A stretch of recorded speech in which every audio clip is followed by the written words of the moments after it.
Hi, my name's Matt. I'm from PA Trapper Man. Trying to put together a little video series here. First one I'm going to do is on a double mouse hole set. I use this for most of my trapping.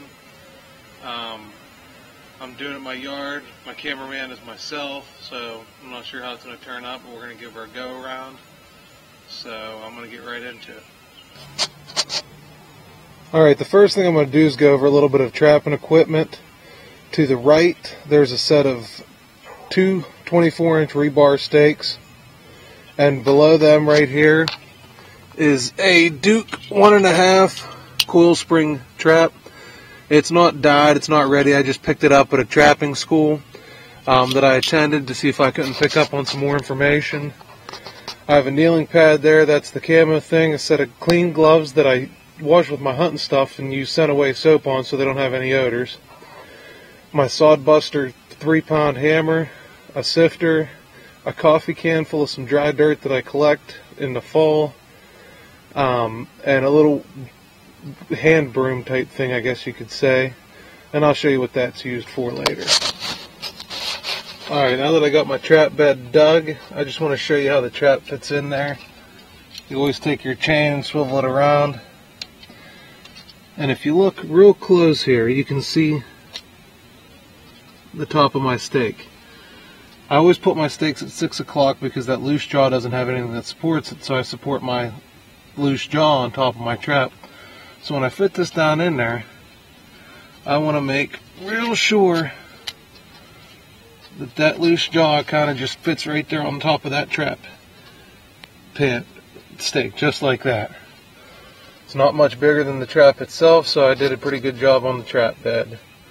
Now what I'm going to do is I'm going to lift the loose jaw, put the wax paper. I use wax paper. It doesn't freeze as easy, and it's real cheap. You can get it at grocery stores or the dollar store or wherever you want to go to get it. And all I do is I take a piece, I'd say about that size, just big enough to fit inside the inside of the jaws, and I crinkle it up real tight so that way there's no memory to it. And then I'll unravel it, put it underneath there, and sprinkle some dirt on it. And I'll show you that here in a second. Alright, the first thing I did was I took some dirt out of my sifter over here and kind of sprinkled it around the outside of the jaws there. I haven't packed it. What you want to do is hold the trap in place with one hand and pack with the other until you get a good, nice, tight pack to where you don't have any wobble. If the trap wobbles, you're done. You might as well just forget about it because you're going to mix that fox or coyote or even a raccoon every time. So you got to make sure you want to push on both lever sides, on the top jaw, on the bottom jaw, and you want to make sure that trap is good and solid. Alright, now that I got it in so it doesn't tilt or wobble, I mean you can see me pushing on it here, here, here. There's no tilt or wobble in it. I went ahead and put the wax paper down, sprinkled a little bit of dirt on it to hold it into place.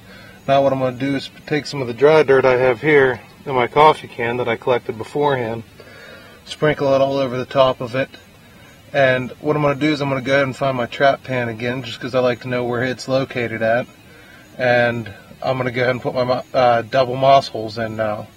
So I'll be back in a second.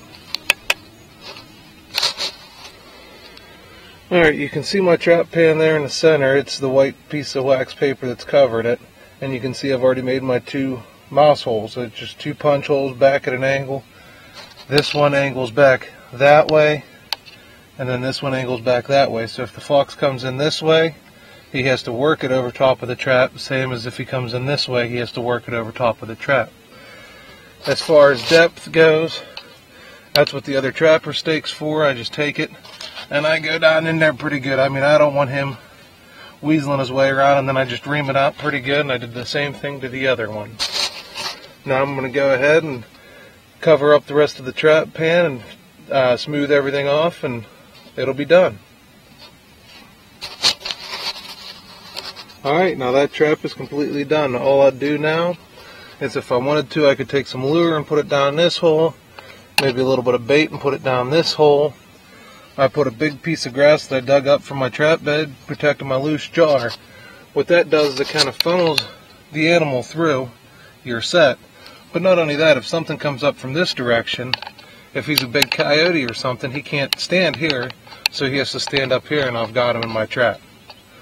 So I hope you guys have found this information helpful. If you've got any comments or concerns or want to tell me something that you do different, I look forward to hearing from it. Again, this was PA Trapper Man, and my name's Matt. Thank you.